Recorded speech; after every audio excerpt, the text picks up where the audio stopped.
For 3 days, my husband didn't come home. No calls, no texts. I was angry, furious. Actually, since his mother moved in, I felt like I'd been walking on eggshells.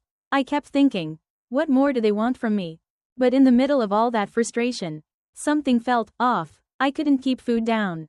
Everything made me nauseous. My mood was all over the place. A coworker noticed. "Rhodey, you look pale. Maybe see a doctor?" I did. And that's when everything hit me. I was pregnant. Suddenly, that awful morning when I threw up made sense.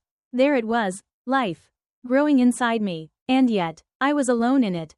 My husband hadn't thought to call. His mother, a woman who had once gone through the same thing, hadn't seen the signs either. Outside the hospital, I saw him, just 3 days apart, and he looked thinner, worn down. I wanted to walk away, but he looked so lost that I couldn't help but say his name.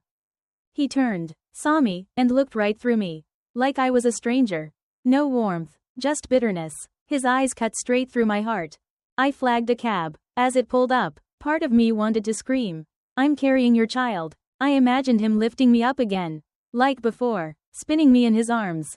But no, nothing happened. I got into the cab, closed the door, and the tears came. That night, I lay in bed, hugging a pillow. I missed him, even in anger, even in silence. And then I heard a drawer open.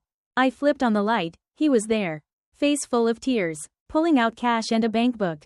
I stared at him. He didn't say a word, just grabbed what he needed and walked out.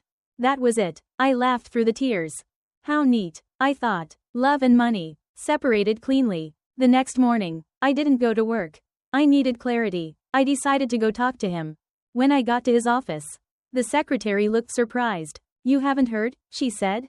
"Mr. Tran's mother was hit by a car. She's in the hospital." I froze. I ran, but I was too late. She had passed. My husband stood beside her body, silent. His face was like stone. He didn't look at me. Not once. I broke down. Her face was pale, peaceful. How did it come to this? Later, I pieced the story together. She had tried to leave, walked to the bus station alone. He followed her. She sped up, crossed the street in a blur, and a bus didn't stop in time. In his heart, I was to blame. If we hadn't fought, if I hadn't vomited that morning, if. After the funeral, he moved into her room. He drank every night. He didn't speak. I wanted to tell him about the baby. I wanted to explain. But every time I looked into his empty eyes, I swallowed the words. He started staying out late. I stayed quiet. I was just a ghost now. The knot in his heart that wouldn't loosen. Then one night, I passed a European bistro. Through the glass, I saw him, sitting with a young woman. He brushed her hair behind her ear.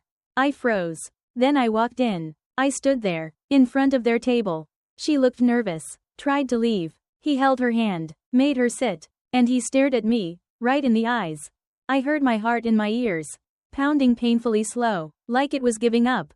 I left. He didn't come home that night. That was his answer. Our love died with my mother. Weeks passed. One day, I came home and saw the wardrobe disturbed. He had come to collect his things. I didn't call. I had nothing left to say. I went to every prenatal checkup alone.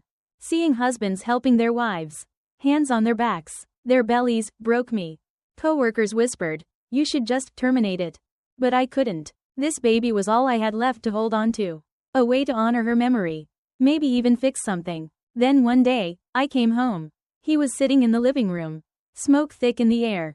On the table, divorce papers. I took off my hat calmly and said, "Give me a sec, I'll sign." His eyes darted to my belly. "Rhodey, are you pregnant?" That was the first thing he'd said to me in months. Tears broke free. I nodded. "Yes, but it's okay. You can leave now." He didn't. He sat beside me, arms wrapping around me, crying into the same blanket I used to hide under. But something inside me had drifted too far away. He said, "I'm sorry," over and over. And maybe once, I thought I'd forgive him. But I couldn't. That night in the restaurant, the way he looked at me like I didn't matter, I'll never forget it. We hurt each other. Me, unintentionally. Him, on purpose.